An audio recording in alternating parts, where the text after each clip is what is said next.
guys. I'm getting ready to roll here. Gotta go print. Who has a printer in 2021, right? I have one, but remember how the ink cartridges, let me get this hair off there, got so expensive that we just stopped using them? I mean, at first, they give you these little baby ink cartridges, not much in them. And you do some copies or whatever. And then after a while you start noticing the ink, and the little thing might pop on your computer screen or in the printer itself and said, low ink, you need more ink. And you go to the store and you notice that the cartridge for the ink is almost the price of the printer. I mean, that's happened to me. It's like $54 for the cheap one and $77 for the expensive one. I'm going, come on, this is crazy.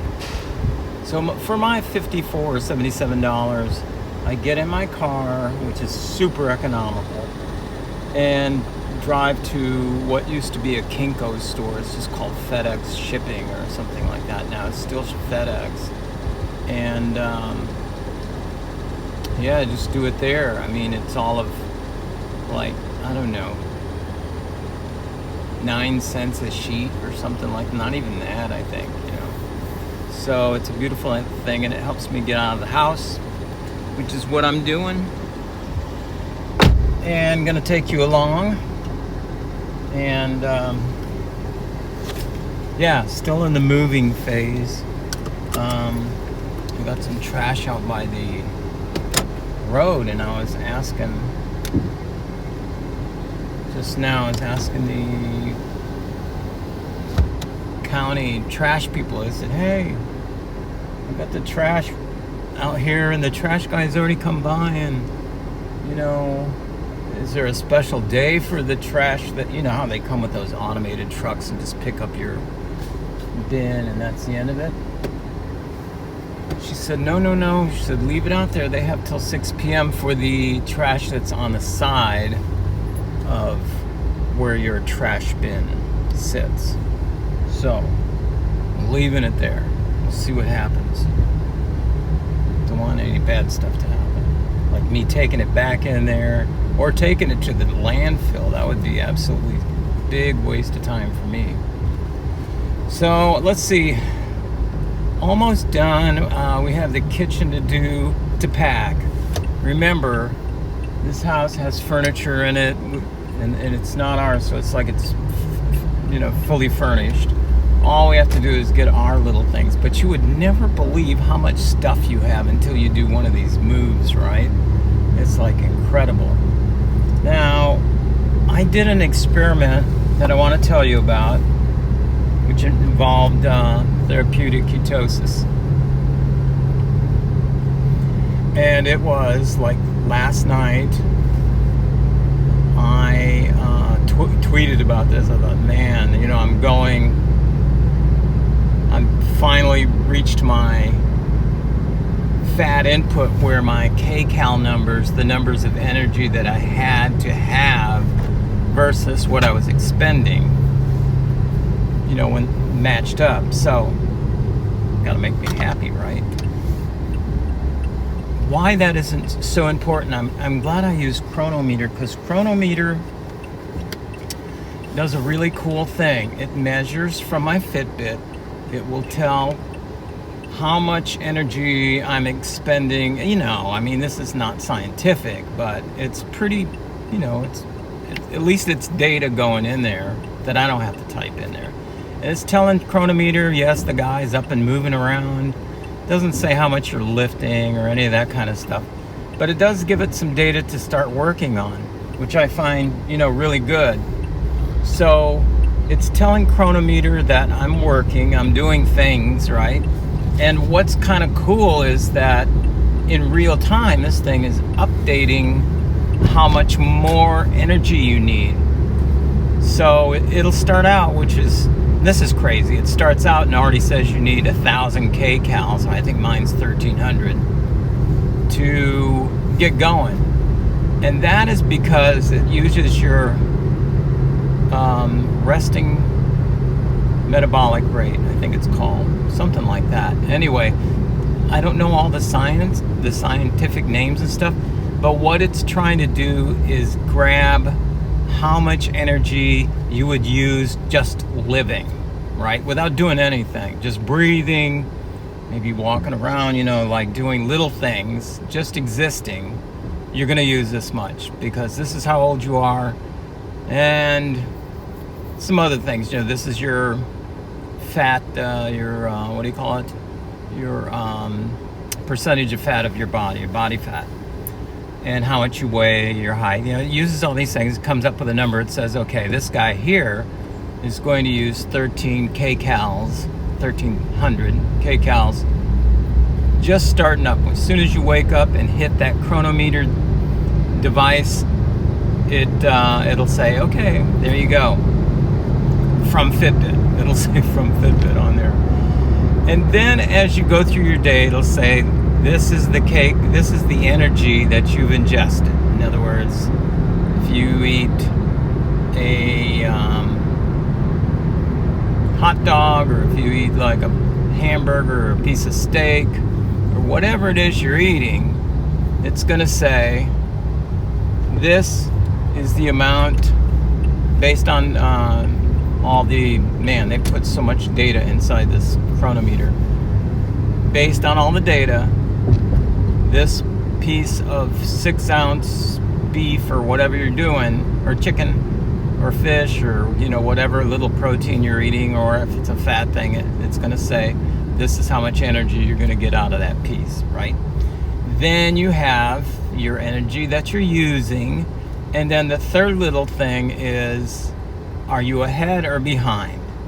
So last night I'm sitting there, and because it's a Sunday night, we have a Zoom call with the family, which I think you all should do. If your family's not really all that together, start with the sister or brother that is close to you, right? Or even relative. Could be a cousin or something, somebody you talk to. And start that way. You don't have to do Zoom with everybody in the family, because a lot of times they just don't want to, or maybe you're not getting along. But if everybody's getting along, this is such a great way to just like hang out together, catch up, tell funny stories. Last night I was telling stories about me, growing up, and it's just fun stuff. But and I'm sitting there, I had looked at the Cronometer before I sat down, and I'm thinking, okay, this all looks good. And then when I finish the Zoom, I look at the Cronometer again, and it says I think it was 550 kcals, in deficit that you need to be putting in. And I go, man, holy cow, how did that happen? Well, what happens is your Fitbit and the Cronometer, sometimes they don't sync like every I said in real time, but sometimes it takes a while for the Cronometer app to sync up. Usually it's very quick, but in this instance, I looked at it once, and then when I looked at it again, it had updated. And so I thought, okay, it's almost 10 o'clock at night. My bedtime is at 10. And should I be doing this big oily thing, or fat thing? I always say oil, right? This late at night. And I thought, I'm going to do it anyway, because I found, using my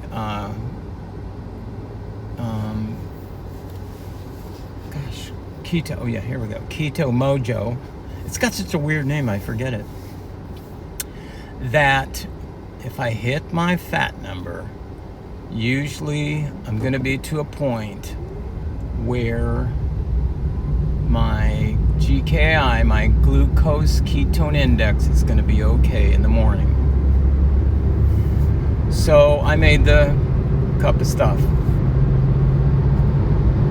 Decaf, right?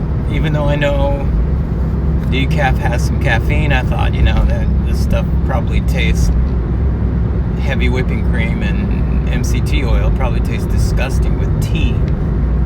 It's got to be coffee, right? At least a coffee taste or something. So I made my coffee, and man, I was happy, right? I started drinking. I was like, man, this is great.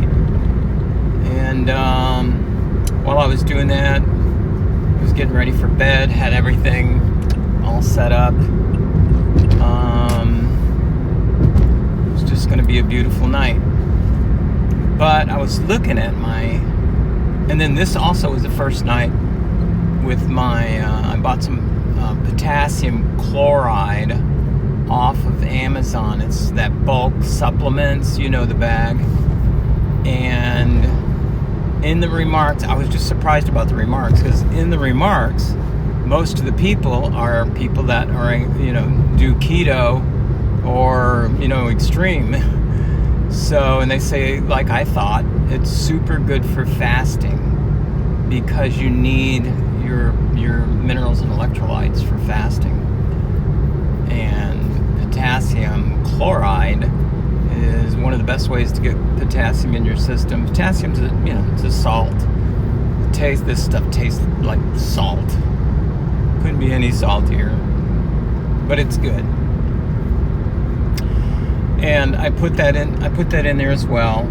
So we got the potassium chloride working. Drinking up my little last bit of fat. I put the numbers in. I'm actually over a little bit, which made me happy. And I knew it probably wouldn't update anymore since Fitbit kind of knew I was winding down too. And it didn't. But the thing that was scary was I was doing it so late at night, and I also opted to eat. The kids, Rachel and her boyfriend, wanted to watch the fights that were on Saturday night. Yeah. So I told them, I was looking, okay, can I actually eat chicken wings? And indeed you can on this, but chicken wings are loaded. Anything with the word chicken in it is loaded with protein. And when you're not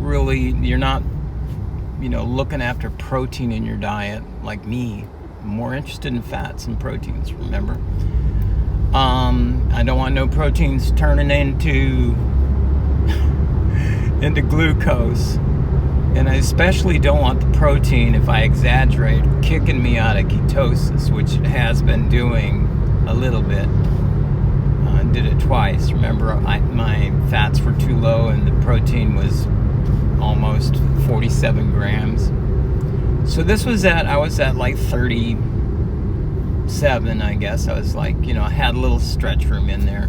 Oh, so just let me tell you, with that last cup of decaf of the night, like close to 10 o'clock, I think it was 9:30 or so, maybe 9:45 when I told the family that, hey, my bedtime's coming up, and, I'm real strict on that. So everybody said, yeah, we have to work tomorrow too, so let's everybody go. I also had a piece of my President Brie, the double cream one, which, just a little sliver, not little sliver, probably, I don't know, 30 grams maybe. So remember that at serving, it's 4 grams of protein and I forget how much, a ton of fat. A lot, I think 11 per serving. I had probably like two little servings. So it was like 8 more grams of protein and like 22 grams of fat, it's not either one of those things. I know I had a little bit of room for both of them, but it was the fact that I got to eat it along with the coffee just made me feel like, I wasn't living in some kind of medical lab. I was like normal. Like I tell you guys, I can help you out with, any of your keto stuff, any of the keto stuff. But, God just started coming over. But, I don't expect you to be in therapeutic ketosis unless, is something that you really want to do because you have an issue, like a health issue that's, it's important to take care of it in this way. So getting back to the story, I thought, okay, I'm going to maybe knock myself out, but maybe not, because I thought, let's just go to bed. I was full, because I don't normally eat all that much. And then I had all that fat at the end. I thought, I feel really good. And then also took my melatonin, my 10 grams. My mom said it's way too much. Cut that pill in half.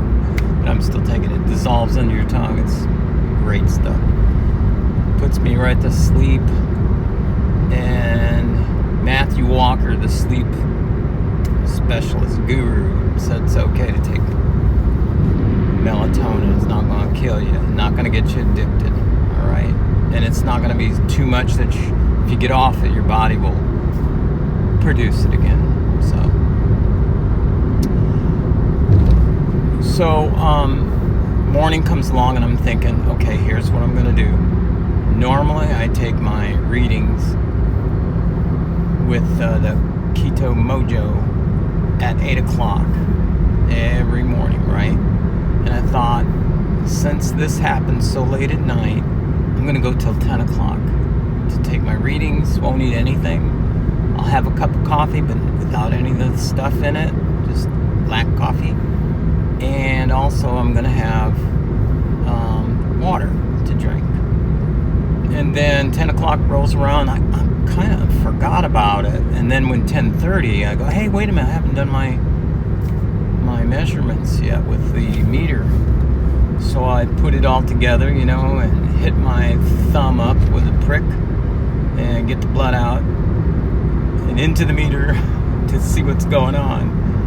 And this morning I had a 2.1, which made me really happy.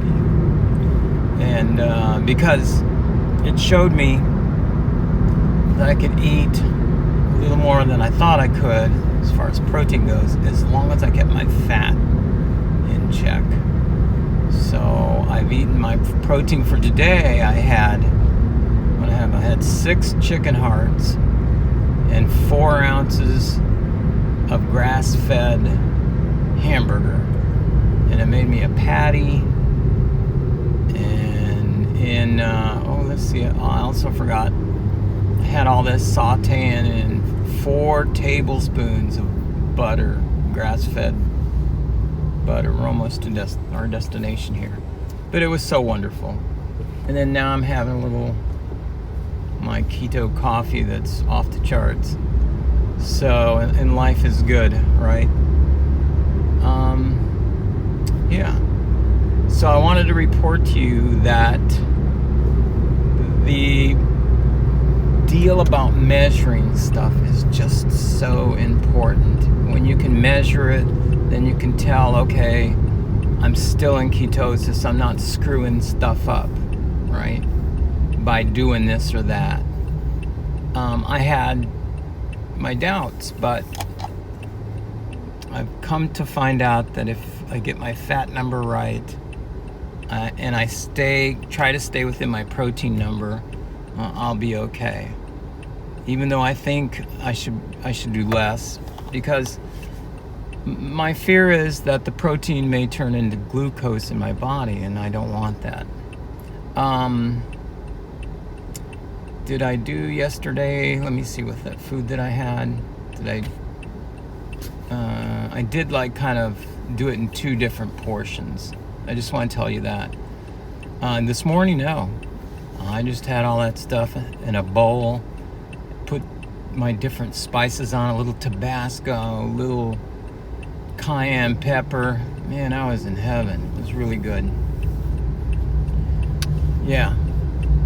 And I'll do it again. You know what? I even got some chicken hearts from the freezer that I had frozen a couple days ago, because these things are so good.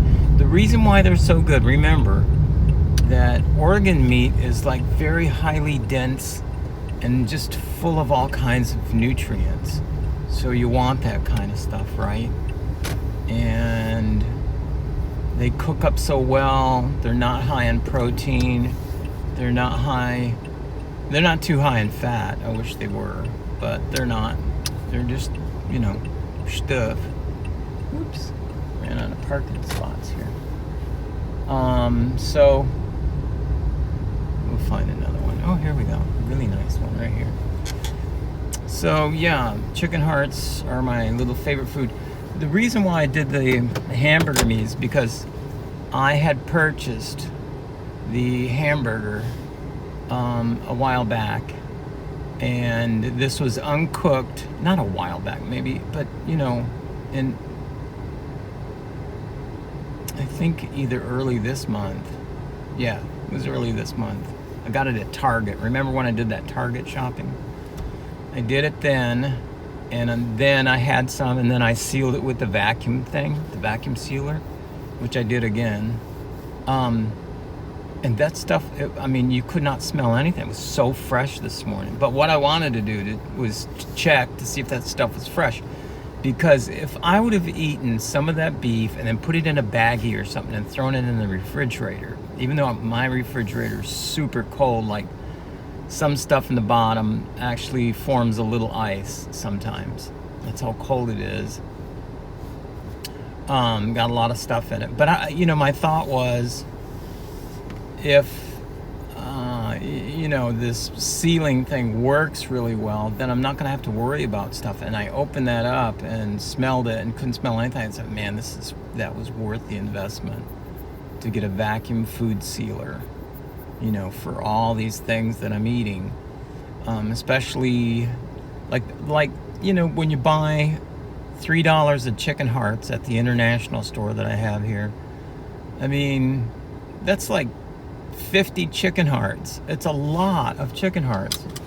And so what I did is I separated them out, and I had a couple, because I knew they were good. I had a few for the days surrounding when I bought it, and then I put the rest in the freezer with the vacuum thing. And it's just the way to go. You save so much money. Today I am making on the stove. I guess I'll show you. But you've seen it before, rendering pig fat. I asked the guy in the store where the pig fat was, and he showed me this, where fatback was. And fatback has so much frickin' salt. People wash it before they do any of the rendering just to get the salt out. And I really didn't want to do that again. It was salty, and everything. It makes your lard salty. So I didn't want that. So what I did was I found this pig fat, even though it has some meat on it. So what I did was I put it in the freezer for a couple hours. That way it gets the fat part kind of hard, And I took my big giant size knife and cut that stuff up, and didn't use any of the meat that was attached. I could just kind of slice that off, because sometimes that actually starts cooking when you're rendering, and it makes it taste different, And I think also you get those molecules of meat and stuff in the lard part, and maybe it makes it go rancid faster. I'm not sure, but it makes total sense to me. I don't know how that biology happens, or science happens, but I know it does. Okay, but I'll show you. We're done here, and I'll show you that next. Okay, all right. This smells about as good as it looks, but you'll see I got a lot of good rendering going on. There's still a little bit of water in it, because you got to put water in it to keep it initially from sticking. Once it gets rendering, then you have oil in the pan. You don't need to. But it's doing well. It does kind of smell funny. Anyway, you can imagine. Back in the car, gonna go to the post office, then come right back.